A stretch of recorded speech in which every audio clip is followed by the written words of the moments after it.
अस्सलाम वालेकुम रहमतुल्लाहि व बरकातुहू। अज़ीज़ तलबा व तलबात, एक बार फिर से इस्तकबाल है आपका डिजिटल स्कूल में। आज हम जमात छठी मजमून तारीख सबक नंबर 8 मौर्य अहद के बाद की हुकूमतें, इस सबक के सवालों के जवाब देखेंगे।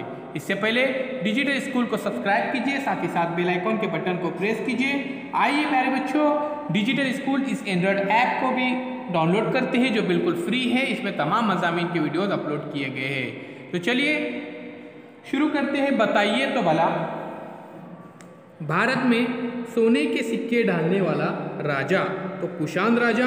नंबर 2, कनिष्क ने कश्मीर में बसाया हुआ शहर कनशपुर। नंबर 3, वीणा सितार बजाने में माहिर राजा जिसका नाम है प्यारे बच्चों समर्दगुप्त। कामरूप से मुराद आसाम तो कामरूप से मुराद मौजूदा आसाम शहर है। आइए आगे देखते हैं मजीद सवालों के जवाब। तो चलिए, सम्राट कनिष्क नोट लिखना है प्यारे बच्चों।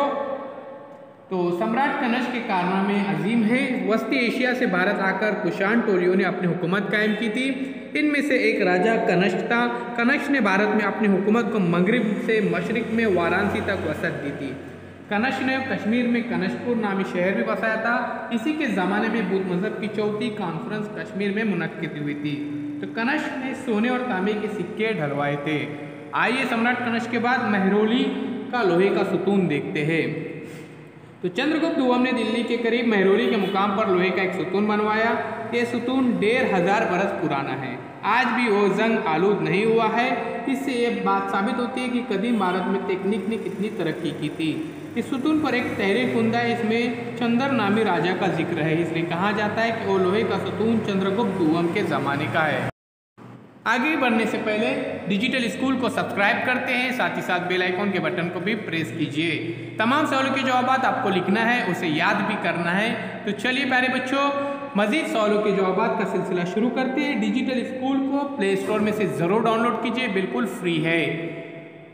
तो नुकात दिए गए हैं। उसके बाद प्यारे बच्चों यहाँ पर गुप्त राजघराना और वर्धन राजघराना, तो यहाँ पर दर्ज नुकात की मदद से बयान करना है। तो बानी श्री गुप्त और यहाँ पर वर्धन राजघराने का बानी है प्रभाकर वर्धन।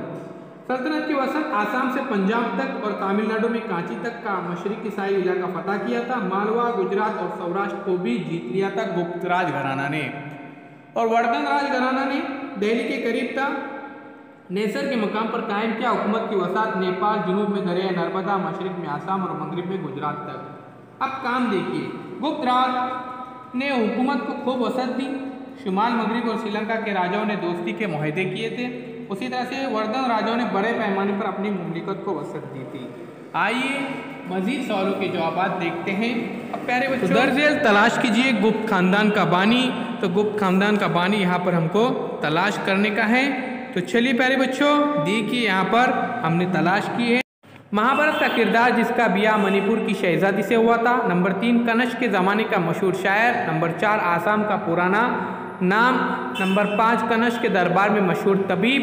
नंबर 6, गुप्त खानदान के बाद बरसर इक़्तिदार आने वाला ख़ानदान और हर्षवर्धन का एक ड्रामा।